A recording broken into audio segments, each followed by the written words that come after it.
पिंजरा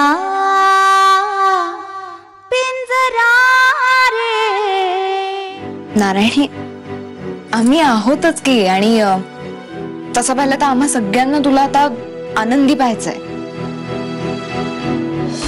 हो, पण माझा आनंद सगळा तुमच्या सोबतच आहे ना. नारायणी, अगं असं काय करते? त्यांनाही त्यांचं आयुष्य आहे. नारायणी, जे झालं ते झालं, आता सगळं विसरून जा. अरे नारायणीचं खरं रूप काय ते मला पटलं म्हणून बोललो मी. काय केलं असं नारायणीनी? काय केलं? नवऱ्याच्या थोबाडीत भरली.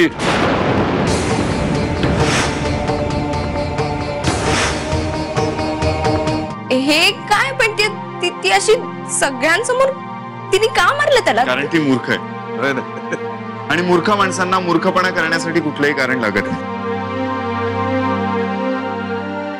हो, पण ती जर अशी... आनंदी, हे बघ, नारायणीच्या मूर्खपणाची खूप किंमत मोजली आपण. आता मला आपल्या आयुष्यातला एक क्षणही नारायणीसाठी वाया घालवायचा नाही. सरस्वती, मुलं वाईट वागली, वाट भरकटली तर त्यासाठी आईबाप दोषी असतात ना. नाही, तुझं नाही माहित मला, पण मी मात्र या सगळ्या गोष्टींसाठी मला स्वतःलाच दोषी मानतो. आणि रक्ताच्या नात्यांना पायात रुतलेला काटा नाही समजू शकत मी. तुमचा स्वभाव मला चांगलाच माहितीये.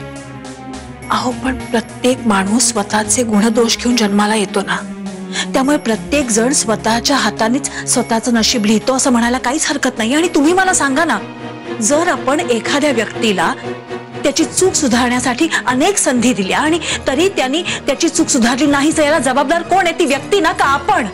आणि असं असताना त्या व्यक्तीपासून आपण मनानं दूर राहिलेलंच बरं. पण खरंच मला तुझा अभिमान वाटतो सरस्वती. तुझं कसं आधीच सगळं स्वच्छ ठरलेलं असतं. नाही, ती ताकद आहे तुझ्यात. कधी कधी मला वाटतं की मी मागच्या जन्मी खूप काहीतरी मोठं पुण्य केलं असणार म्हणून मला तुझ्यासारखी बायको मिळाली. माझ्यासारख्या मनाला हारलेल्या माणसाबरोबर इतकी वर्ष नेटाने संसार केलास तू. हे घर खरं तर तू उभं केलंस. सगळं इतकं चांगलं चाललं होतं, पण मग नारायणीच. बस, म्हणूनच तुम्ही लग्नाला जाऊ नये असं मला वाटत होतं, पण तरीही तुम्ही गेलात. आज तू तिथे यायला होती सरस्वती. आज तिथे माझी नाही, तुझी गरज होती. तू असतीस ना तर नारायणी... काय झालं? काय केलं नारायणीने? नाही, काय नाही केलं. आता असं वाटतंय तुझं ऐकायला हवं होतं. नको तू जायला तिथे. जा, झोप तुम्ही. जी वस्तू बघण्यासाठी तू एवढा अटापिटा करत होतीस, ती पाहिल्यावर चेहरा असा का झाला? नाही आवडला तुला? छान आहे. कोणासाठी आणलाय? माझ्यासाठी आणलाय. खरंच वीर? झाक दिसेल तुला, तूच घाल.